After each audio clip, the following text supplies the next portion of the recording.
So today we're going to learn about something very interesting, souls. Okay, so who knows what is a soul? What's a soul? Anybody? It's me. It's I. It's I. Okay, Right. it's I, it's me. It's your we will dedicate a little bit later, It's okay? in the shoma. Yeah, I was waiting for you. Sit down, we're going to dedicate you. Yes. In 5 minutes. It's in the shoma, yeah? An neshama, right? An neshama, soul. What do you Okay. say? What do you say? Soul. Soul. I? What do you Soul say? is I. It's who I am. It's me. It's me. Who is me? I. Me is Me, the soul. you. Right? Yes. Me is the soul. Who is me? When you say me, you mean yourself, you mean the soul. It's the true existence of a person. It's who you are as a person. And we know that there's 5 different parts of the soul. There's the nefesh, ruach, neshama, chai, yechida. 5 different parts. The highest part is yechida. Yechida, you can say it's like plugged into God. You know, it's like you have electricity, right? You have the plug that's plugged into the electricity itself, and then you have the item that's the last thing. Okay, so that's plugged into the plug, which is connected. That's called yechida. It's one with God. It's completely connected to God. That part of the neshama is not in the body. It's above us somewhere. It's connected to God. It's spiritual. Then you have chai. Chai, what does chai mean? Life. And what's the numerical value of chai? We were just talking about it. 18. We just talked about it, right? 18. So chai, the part of chai of a person is kind of like your aura. It's around you. It's not inside you yet, but it's around you. So you're still taking energy from the atmosphere. Okay, you're getting the energy. Chai is the energy from the atmosphere that you're getting to be able to keep alive. The part that actually comes into you with the breath is called neshama. Neshama is from the word neshima, which means to breathe. So where does it come in? It comes into your nose and into your mouth. So the neshama is where is it located? Inside the head. So neshama is connected to what? To your intellect. Okay, so neshama is the intellectual part of the person. That's the neshama. Then you have ruach, which means spirit, which is the feeling of the person. And where do we have a feeling? In the heart. In the heart. Right. So where is the ruach part of the neshama, of the soul, of the person? In his heart. Okay? And the lowest level of the neshama is called nefesh. And nefesh is found where? It says, Adam hu ha-nefesh. The blood is the soul. So it's found where? In the blood. It goes throughout your whole body, the nefesh. Now think of it this way. Let's say a person gets a kidney transplant. How do we know that this becomes part of the person and it's not part of another person anymore? When it's when it heals, when the body accepts the kidney. Right. In other words, the blood flows through it. Right. So the blood is the person's lowest part of his soul. That has to flow through the kidney in order to say that this is the new person's kidney already. In other words, when this person gets buried, it gets buried with him. It doesn't get buried with the person who gave the kidney. Why? Because what belongs to that person at that time, because his blood flowed through it, so it becomes his part of his soul. So that kidney is buried with this person who is already receiving this new kidney. So our kids are part of our souls too? Yes. Kids are part of our souls. Our children, Really? of course, because we give birth to our children. Right, no, and they our are part blood. of our blood. Right. So they're part of our nefesh. Yes, definitely they're part of our nefesh. Yes. Part of our soul meaning the lowest part of our soul, which is the part called nefesh. Now, soul also is not only in a person, which is called a medaber. Where else do we find a soul? The lowest part of the soul we find in everything else besides a person. Where do we find it? Animals? Animals, right? behemoths, right? We find the soul in the animal. Where else? Behemoths, she knows that word. Where else do we find the soul? How about plants? Do we find a soul in a plant? Look. Yes. I hear Soul has. even stone. Even a stone. Very good. Domain. Even a stone has a soul. But it's not the kind of soul that we can think of. It's called a nitzutz, a spark of a soul. So a stone will have a small spark of a soul in it. Okay? And a plant will have a little bit bigger soul, a little bit more powerful soul. Why? Because it doesn't walk. It doesn't use its head. And an animal, because it uses its head, it has even a higher soul. What about a human being? What's the difference between an animal and a human being? Human being has two souls. Okay. Soul, he is in I soul think human from being God. has Okay. Part A of human God. being has brain. Okay. An animal has a brain too. Yeah. There's one difference between a human being and an animal. Choice. Choice. Excellent. Choice. We can choose. It's not regular choices whether I want to eat the green soup or the red soup. The choices are higher choices. Because when we say the word choice, it's very tricky. Because you can say an animal has some kind of choice. But it's not the kind of choice that a human being has. The human being has the choice to be higher than our own character. In other words, we can take our character and change it to a much different level. That's what we're different than the animal. Because the animal still has some sort of choice, to a certain extent. Okay, so now it says in the Parsha, Kitzeitze lamalchama al oivecha, when I go out to war on my enemy. So now the question is, why am I going out to war? I don't stay inside myself. I'm going out of myself when I go to war. In other words, when I have problems, I need to know that those problems don't define me. It doesn't define me. And then it says, Al oivecha. You go to war on your enemies. When you have problems, you go above the problem. Even if you're so sad, it's so difficult, you still can find a way to be happy.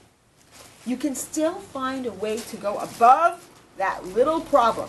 You can find some struggles in your life, and you can come out on top of that struggle. So that's what we exactly interesting that we said about last week, that we should live in the present.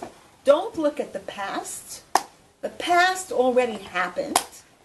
And don't worry about the future, because the future will happen no matter what. The present is the most important. We have to deal with what's happening in the here and now. Every morning when we get up, first we say Moda Ani, but then we say a prayer that is Elokai Nishama, my soul. God gives us a soul that is Torahi. She is pure. My soul is always going to be pure. No matter what I do good and what I don't do so good. My soul is always pure. It will always stay within me. And then it says, Ata Barasa, you created it. And you say, Ata Mishamra Bikirbi. You put this outside, you protected me. Okay? God, this soul is pure, and it is completely protected. You were born to be a winner. Never, ever did the soul ever become impure. Anytime you want, you can go above yourself and do what? And go forward and do something extra and make good choices. In Perek Chavav, which is 26, in the Tanya, it says that there's two people having a fight. One person is strong, one person is weak. The strong person is very depressed, and the weak person is very happy. Who's going to win the fight? The happy Who is one. happy? The weak one that's happy. The one that is weak, that is happy. Even weak, yeah. Yeah, even if a person is weak, they will actually win the fight. So you must go above the depression feelings and try to win over them, because we can be winners if we're happy. When we show that we're happy, we can rise above our nature, and we can be like Jewish people. What do they do on Yom Kippur and Tisha B'Av? They fast. They daven, they fast, they don't eat. And that's not natural. We have days that we go above nature. You know, it's something interesting that even Muslims go above their nature. For a whole month, I think they don't eat, right? Yeah. 45 days? What is it, 45 days? So it doesn't matter. It's still going above their nature because they're human beings. Every human being has a way to go above your nature. We can get through it. And that, actually interesting, is called Mesiras Nefesh, that even when your life is on the line, you will do good. Because some people will jump into fire and water and help another human being, even though they know that they're going to get hurt. Yes. How many people this week, with the devastating hurricane that's going on in Texas, so many people are getting online, donating food, just flying in and helping out. It's amazing at what people can really do. I know that from Israel they sent envoys. Yeah. I know that from New York they had a truck go out with lots of food and brought it there. From Alaska? From Alaska they also helped. I have this group chat for my classmates, and they wrote on it, you can donate a wish list from Amazon. You don't have to donate money. You can just go onto Amazon and buy them different things and send it to them. Very interesting. Like you don't even, because people think, oh, I'm giving money, it's going to go to the wrong places. Right. But here, they have it on Amazon. Here is our wish list. Whatever you want, you can buy. It's amazing. To me, it was very shocking at sometimes how people go above their nature and beyond what their capabilities are and do all kinds of things when something happens to another person. So we see that human beings can do things above nature. And it says, Mashpina so tehi tzaddik. God says, he says, tells us to swear to be tzaddik, to be a righteous person. What does that mean? Mashpin could also mean soveya, which means nourish. So he nourishes us with the way to be a good person. He gives us that nourishment that we have within us, possibilities to be a good person. Unlike Paro, what was Paro? Remember Paro? What did he do? When Moses came to Paro and said, let my people go, he didn't let them go. And it says, Vayichazek lev Paro. Paro got a hard heart. What does that mean, he got a hard heart? Paro was a very spiritual person in his own right. Why? He had magicians all over. They knew how to do all kinds of magic, all kinds of things. And even though he knew God was the right one, and it was important, he still said, he kind of like looked at himself and said, maybe next time I'll believe in God. But I know that my magicians can do better and better. And each time, he did not give up until 10 plagues. It's amazing at how a person can be so stubborn that his way is the best way. The funny thing is that a lot of people are that stubborn. And my way is the best way. And there's no other way. And we end up doing something that we shouldn't be doing, even if we know that it's wrong. We still do it. Why? Maybe it's easier for us. Maybe it's more comfortable for us. Maybe, the other way is too much work. Stuff like that. And interesting, because Paro was like that. Why do I need to listen to God? My magicians know better. He knew the truth deep down. But he was so stuck with his ways that he couldn't change. It says, Vayetze Yaakov be'er Sheva, vayelech harana. Yaakov went out of the water. The air means how do you say be'er in English? A well, the well of 7, and he came to Haran. Meaning, when a person comes to this world, who is Yaakov, the Jewish people, they come down to this world, they come out of 7 different soul roots. So there are 7 different soul roots that a person can come from. I'm going to go over those right now. Chesed, Chesed means kindness. It's a flowing of love. It's a person who can love the whole world and be happy with everyone and bring them into their house and make a big spread of food and invite guests over every single day. This is chesed. Just like our forefather Abraham also came from the soul root of chesed. He was always cooking for people, always getting people in. And if you know that for Abraham, discipline was more difficult. So for a person that's a chesed root, he has a harder time with discipline. The second one is gevura. Gevura is serving Hashem with awe and passion. That you expect a lot from other people. We know people like that who have very high expectations.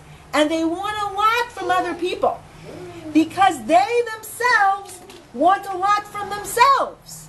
So that is a very rigid kind of personality. That's coming from the soul of Gvura, discipline. Then there is the Tiferes, which is what? The balance between the two. Right? Right? Between the two, it's the balance. It's the harmony. It's making every decision with a balanced way. That's the third one. Then the fourth one is Netzach. Netzach is a person that's always struggling and he is winning. He overcomes his struggles. He struggles and he overcomes them. That's a Netzach type of a person. Then we have a whole type of a person. That's humility. That is a person that's overwhelmed by God. Everything he gets says thank you, thank you. Have you ever seen such people? I know I've met sometimes people that don't stop saying thank you. Thank you, thank you, thank you, thank you, thank you, thank you. And it's like, okay, enough thank yous, you know? That is a whole personality.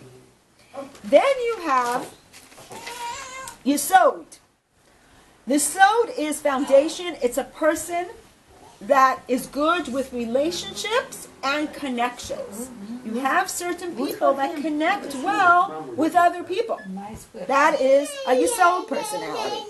Then there goes a Malchus personality, which is a majestic personality, which is a person that has dignity, like the Queen of England.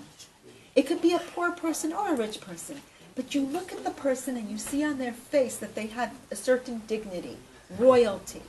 And you can also say, I think you can say that they're edel. You know the word edel in Yiddish? Edel is Edel. nice. Nice, sweet, dignified, that type of personality. That's a Malchus personality. Because a Malchus personality doesn't have ego either. They're kind of very royal. Okay, so here we have, again, going back to this idea with the body and the soul. The body is like a chariot, and the body is like a rider, and the soul is like the chariot. Okay? You can change. So how does the soul express itself in this world? Through what? Through different garments. What garments do they use? Anybody? Soul expression. Okay, you can say eyes, you can say nose, you can I ears. say, No. мысли как по-английски? Thoughts. Thoughts, very good. Thoughts, speech, good, and action. That's the only way that a soul can express itself. And the interesting thing is, I saw this video on YouTube, very interesting video, of how a person could make a choice, because we're talking about people as souls and bodies, and why are they higher than anything else? It's because they're able to make a choice. Very fascinating idea. When a person is afraid, it's the same feeling as when you're excited. You start to sweat, right? You start to feel like giddy and excited. So it's excitement and fear is the same expression. But what's the difference between excitement and fear? Why is it different? Family is more for God, it's more pleasure, no? Yes, but what's the difference between excitement and fear? Excitement make you happy. Okay, and fear? Make Make you you unhappy. But what does it make you? you What's the tool that we're using? Brain. We're using our thoughts. What are we thinking when we get excited? wow, this is a great opportunity. It's wonderful. I'm thrilled. A person could be going down a roller coaster. You could either be excited or you could be scared. So what's the difference? It's what you're thinking in your brain. Oh my God, it's so scary. Or you can think, oh, this is so great. It's so wonderful, right? So it's the thought. The same thing if you do public speaking. You can either think, I'm terrified to get up there, or you can think, wow, everybody's going to be so excited to hear what I have to say. So the same expression, you can choose whether to be afraid or to be excited. So you're not changing your body. You're only changing your thoughts. That's how you can switch from one choice to another choice, only through your brain. It has the same vibration, but it's a complete different choice. So that's how we choose with our brains. It's a very interesting point. Like when I saw that, I'm saying, wow, this is so connected to what we do as human beings. So a tzaddik, a person who's very righteous, doesn't do anything wrong, right? And a person who's very bad always makes the wrong choices, and he could never come back to the right place again. So where do we make our most important choices during the year? No? This month. The month of Elul. Why? Why the month of Elul? Rosh Hashanah, before Rosh Hashanah. We're coming to Rosh Hashanah. We start before Rosh Hashanah, before the new year. Why? You need to think about all the choices I made last year, and now let's think of the choices that I'm going to make this year. How will I make a difference? How will I make my life different?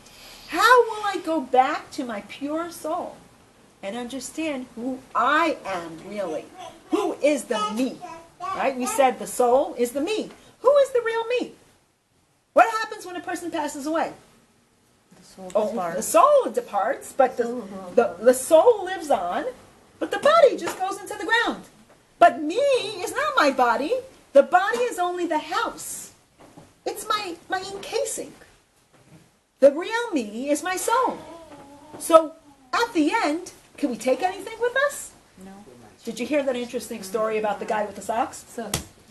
One guy, he was going to pass away, and in his will, he wrote 3 different things. 2 different things. One part of his will, he said, open right when I pass away. The second part of the will, open when 30 days after I pass away. So they open the first part of the will, and in the will it says, when you bury me with my socks. And everybody was like, that's crazy. Why would he want to be buried with socks? But if he says he wants to be buried with socks, we'll put his socks on.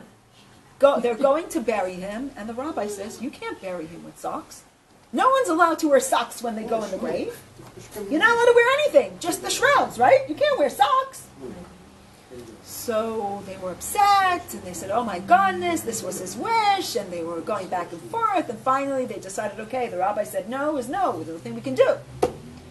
After they buried him, 30 days pass. What happens? They're opening the second part of the will. They open it up, and he says, I want to teach you a lesson. That when you go to the next world, you can't even take your socks. So we can't take anything. All we can take is what? Our good deeds. Whatever you did for other people. And whatever happened to you in your life, that's what you can take with you. Your mitzvos, your good deeds, your happiness, your personality changes. Those are the things that you can take with you. Shh. You can't take anything else. Not even your socks. So let me wish everybody here that we should be able to take with us all the good things that we have. We shouldn't even get to that point. We should have Mashiach before that.